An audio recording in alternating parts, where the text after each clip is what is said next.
please welcome the directors of Nothing Happens, Yuri and Michel Kranot.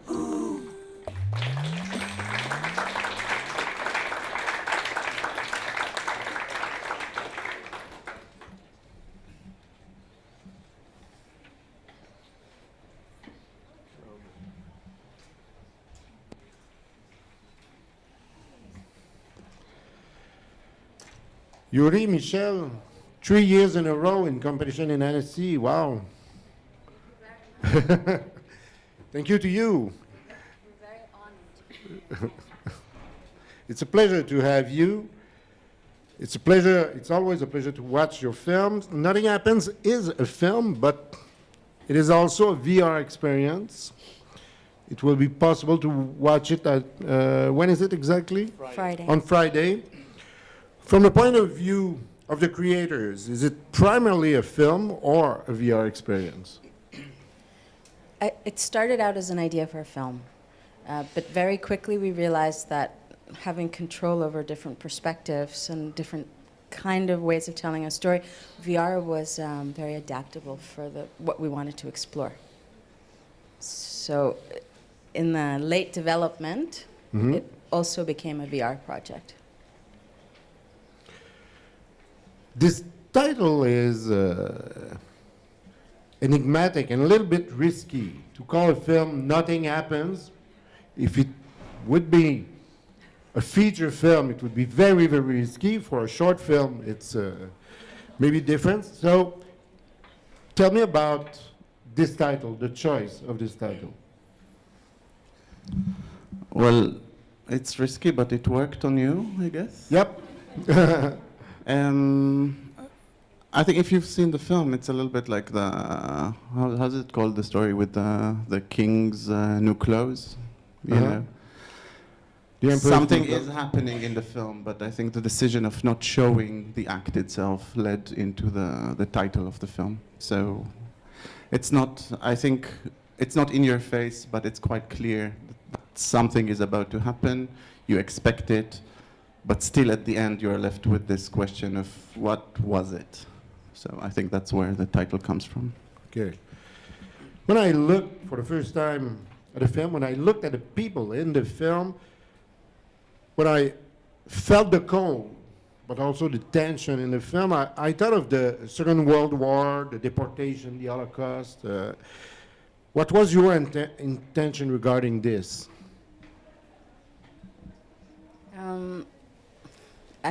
Well, that's a difficult question.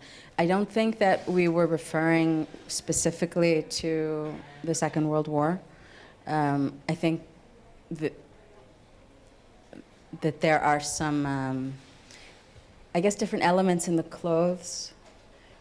But we wanted to talk about something that could happen anywhere. At any time? At any time, which is what makes me feel uncomfortable about it.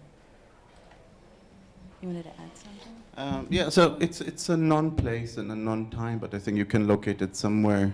It's a cold place. It could be in the north, could be in East Europe. And I think by the way people are dressed, you can position them somewhere between the 30s and, I don't know, late 50s. So it could be, it's quite wide, and I think it leaves place for people with all kind of context to maybe to project what they know.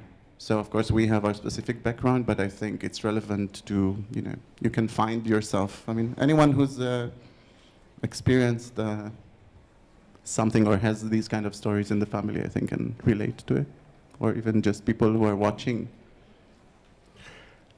I really appreciate the way you work with music in your film. So tell us about the place the music took in this film. I think you should. I think for this film I wanted to not to make the music for this film. I started as a musician, I've been talking about that, but you know, it is the fun part of the filmmaking, I think, for me, making music, but we really wanted something else this time. So we contacted Alex Balanescu, who is a Romanian musician. He made the music for Film Eloy, and And it didn't work with him, unfortunately, but we still wanted some kind of a Romanian, Bulgarian, this kind of flavor. So I did a research and I started playing things like that, and then, you know. And it worked. Yeah, okay. But I'm not, you know, I don't exactly know what I do. It's more like, it's very intuitive, and then, you know, it's a feeling. And I'm surrounded by very talented people that really help to put things in place. It's, you know, it's not just me. At the animation workshop where we work, there are a lot of musicians and a lot of technicians and a lot of people who help to support also the music in our work, Okay. the sound and music. Questions from the audience? Nancy? I've heard you speak about the VR project, and I'm really looking forward to experiencing it on Friday. But would you talk a little bit about it and how it relates to the film, please?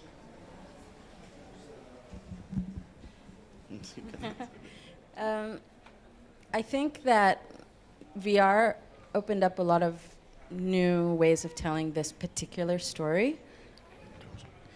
And we get to play with the perspective. So if the film is about watching and being watched, but in the VR you're also actively participating in an event. So we got to play with that, and we got to play with software and with programmers, and there was quite a big team. So that was very exciting. It's a new way of working. Moi, j'ai une question que je pense que tout le monde se pose. Est-ce que vous savez ce qui se passe devant ces gens? Ou est-ce que pendant tout le tournage du film, vous ne saviez pas exactement ce qui allait se passer de dramatique?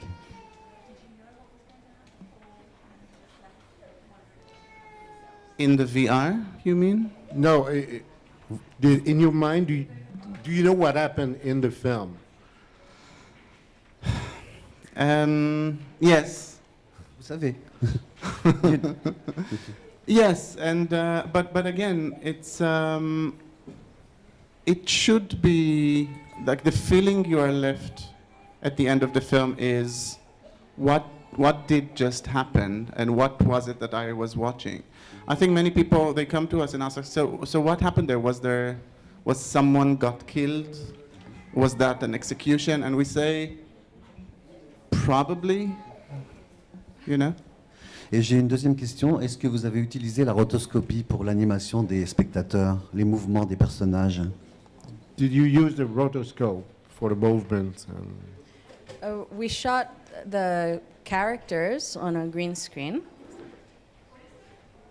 No? Yes, well, they were each separate, and then we manipulated them, and then printed it out and painted on top with acrylics. So we got to distort the features and change the faces, but got to keep the realism of the movement. One last question. Désolée, mais j'ai pas très bien compris la connexion. Enfin, qu'est-ce que c'est votre VR project et puis en connexion avec votre film? Je sais pas si c'est clair pour tout le monde. J'ai pas l'impression. She says that it's not clear for her the connection between the VR project and the film. Has she seen it? No, not Yeah, well, I think you should come on Friday and try it. But I think it is a different VR project that the things that I've experienced so far, because we tried to keep this, three perspectives. You're watching from different perspectives the same event. It's a little bit like this Rashomon feeling, where something is taking place, but you get a different take on it. And doing it in VR is different because it's not about, in the film maybe we try to break the fourth wall where people are looking straight into the camera, but it's still a camera. And in VR it's not a camera anymore, it's you present in the space. It's a virtual space, it's painted, it's animated all the time, you're inside a painting, so you feel protected. by the, you know, the beautiful imagery. It's not live action. But in a way, your brain lets you, you know, accept that now you are there inside this painting, so you're probably part of the scene, and it's just a different feeling. So I think it's a little bit, you know, it's like describing climbing a mountain. You can't really explain that. You need to climb. Yuri, Michel, thank you very much. It was a great pleasure again.